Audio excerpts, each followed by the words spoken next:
I'm asking Gibbs Stewart to take her position. Chris is the CEO of Ostmine, the peak industry association representing the Australian mining equipment, technology and services sector.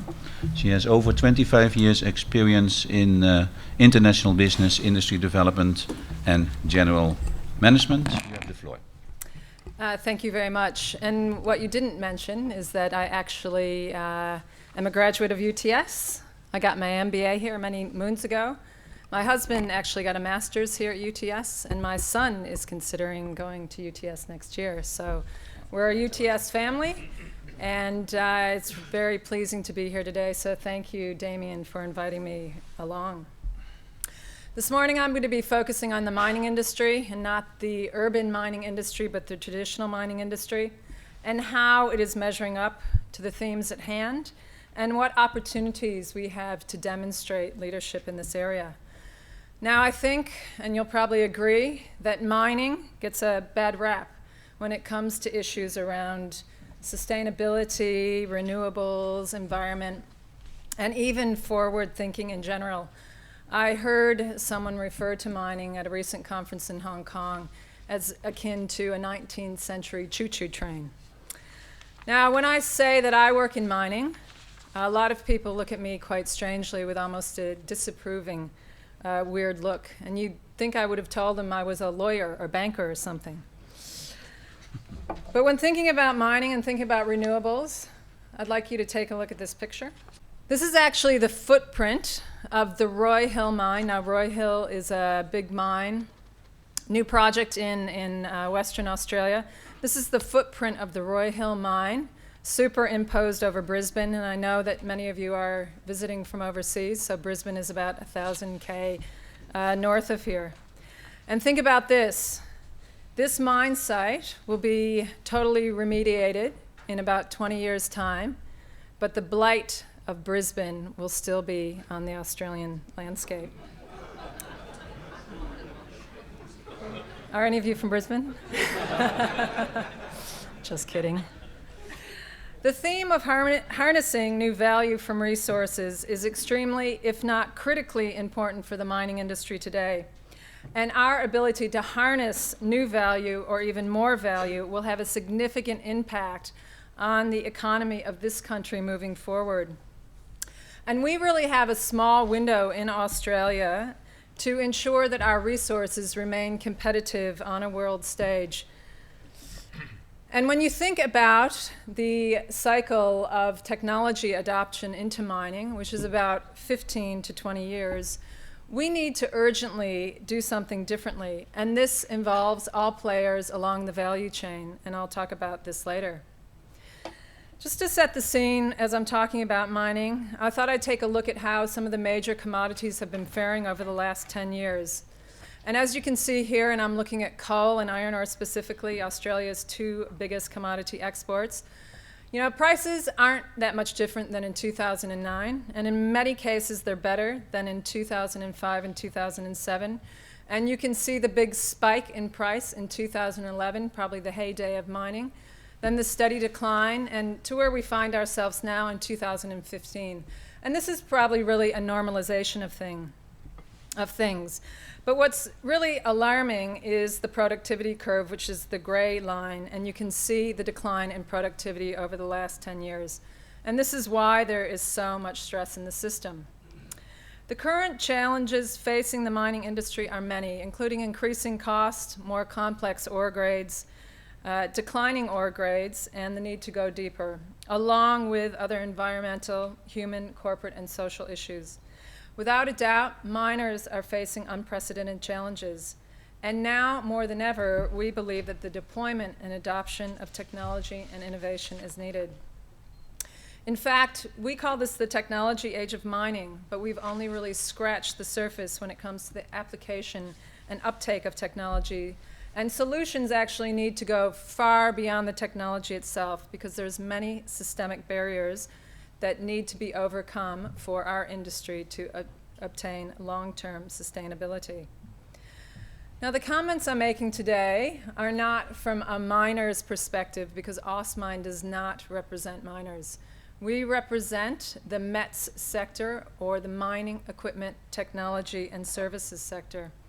And just so you know who I'm talking about, these are some of the companies in the sector. These are some of our member companies. And you can see some well-known brand names there. So the suppliers to the miners. And Udatech is one of our members, and we'll hear from Udatech next, I believe. The METS sector in Australia, in fact, is a world-leading, highly innovative, internationally focused sector which contributes significantly to the Australian economy. As you can see here, it generates some $90 billion in gross annual revenue, employs some 386,000 people, which is more than mining does directly, and exports some $15 billion of goods and services worldwide. And it's really been the symbiotic relationship between METS and miners which has made Australia such a successful resources nation. And we have built this multi-billion-dollar industry, which is in fact the sustainable legacy of mining itself. And this sector, along with the miners, is where the opportunity lies for innovation in this area. The good news is that the mining sector is actively focused around the themes regarding this conference: reducing waste, recycling, and using renewables. For instance, Alcoa has several mines in WA. They have a number of recycling programs in place for steel, timber, their drums, oil and air filters, batteries, gloves, hard hats, oil-absorbent materials, and plastics. All food scraps and organic materials are sent to their worm farm, in fact. Also, according to an Austrade report written by AECOM in 2013, at the time, the mining industry was the biggest consumer of off-grid industrial power, with some 73 mining projects using renewables, and 174 mining projects in its feasibility stage looking at renewables. So indeed, the mining sector is focused on renewables, particularly in this country, where many mining projects are remote. Tire recycling, water recycling, metal recovery from tailings and waste are all areas which are in focus and getting more attention. As noted, Australia is a leader in many areas regarding mining technology, and certainly when it comes to water and wastewater management, energy management, tailings and waste management, Australia is leading the charge globally. Just a couple examples of this I thought I'd give you. Environmental Water Services is a company based in South Australia, and they work all across Australia and the world. They do some mine water treatment, and they design treatment systems for abandoned mine pits and tailings dam where they can recover the water to be used within the mine operation, or it can be used to irrigate vegetation. They also work in unconventional gas and are currently developing a water treatment systems for contaminated water from fracking water and shale gas, and this water can be returned to the aquifer for reuse. In both cases, the company separates out the contaminated solids from the water, and the treated water can be used as recycled water. Another company called Icon Eco, they're located here in Sydney, and this is a renewable energy engineering company and an OEM supplier of patented high-efficient thermal and solar thermal technology for water and space heating and cooling. And when these systems have been employed, they have reduced purchased energy needs by some 80%. Now, applications in mining usually focus on water or space heating for mining support services, such as residential facilities, dorms, commercial kitchens, commercial laundries, and the like. And the combination of the solar thermal collectors and PV panels can make the engineered systems completely independent of the need for generated or grid-based engineering or energy. Another example I'll use here is a mining company located in Queensland, and they're called Carbine Resources. They've recently won Ostmine's Innovation Award for miners, and what they're doing is they're actually extracting metal out of the tailings from this mine, which has been in operation for about 100 years. So the Mount Morgan gold and copper mine comprises a large tailing resource with significant metal credits. The tailings were deposited as a result of nearly 100 years of mining activities at the site, which occurred up until 1991. A significant environmental legacy also exists on site due to the pyrite within the tailings caused by acid mine drainage. Now, the central issue with the remaining tailings at Mount Morgan is the high operating costs for extraction of metals, primarily due to the high cyanide consumption caused by the presence of excess soluble copper. Previous owners of the site have attempted to either suppress the liberation of copper or offset the high operating costs through the production of a valuable pyrite byproduct. But these options have not proven economically viable. Now, Carbine's test work has built on the key themes of the historical test work in an attempt to create an economical, viable flow sheet that can recover gold, copper, and pyrite resources. And key to the process route selected by Carbine is the ability to reduce the cyanide consumption via the upfront selective removal of copper with the use of an innovative resin-based ion exchange process. And the use of this ion exchange technology extracts the copper from the leaching solutions, which results in a copper-barren slurry that can be treated to recover gold at significantly lower operating costs. And this is just one example of many how metal is being recovered from tailings. I noted before that there are a lot of technologies out there, but there are a lot of systemic issues related to the adoption, and therefore we have several blockages in moving the industry forward. And what we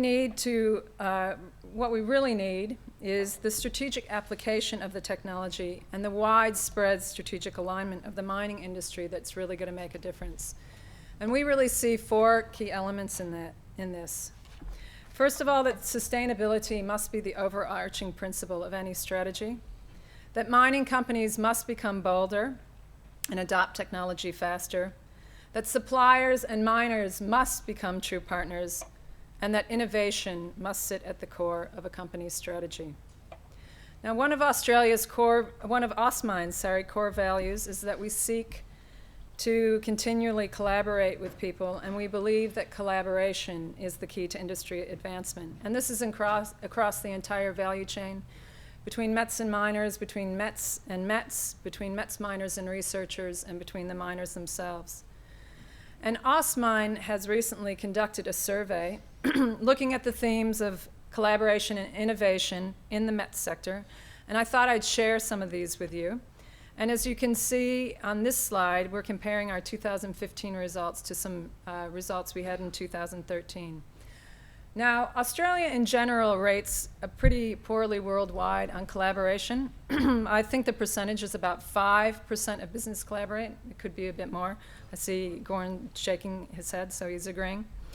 Well, the Met sector fares much better, with 42% of companies collaborating, which is slightly down from the 2013 results that we got. But 58% of companies don't collaborate, so we have improvements to be made. Unpacking this a bit further, you can see who the companies are collaborating with: other suppliers to the mining industry, the mining companies, and less so this year than the last. Certainly universities are a collaboration partner, government entities, and so on. So there is collaboration happening, but we believe it needs to be more formalized and more companies need to be involved. Now, looking at innovation, we looked at some of the drivers of innovation in the Met sector, and as you can see, the customers sit central in this. In that most innovation is a core strategy of the companies, and this is because they're customer focused. And also a key part to that is the customers are asking the companies to come up with solutions.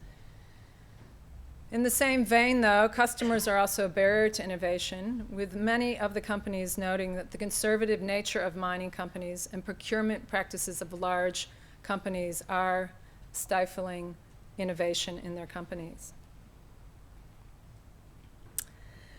The good news is, though, that there's many things happening in terms of innovation, and that the innovation system is alive and well, and that there's new thinking and new collaborative models developing.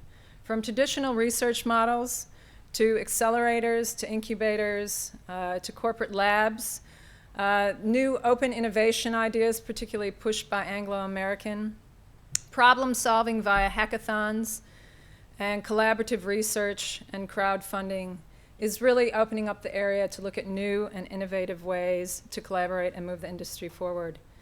Now, here in Australia, the government has recently announced MET's Industry Growth Center, and we have a real opportunity with this initiative to bring the sector together, to bring the value chain together, to look at new business models, put clever minds together, and tackle the challenges faced by the industry today. Thank you.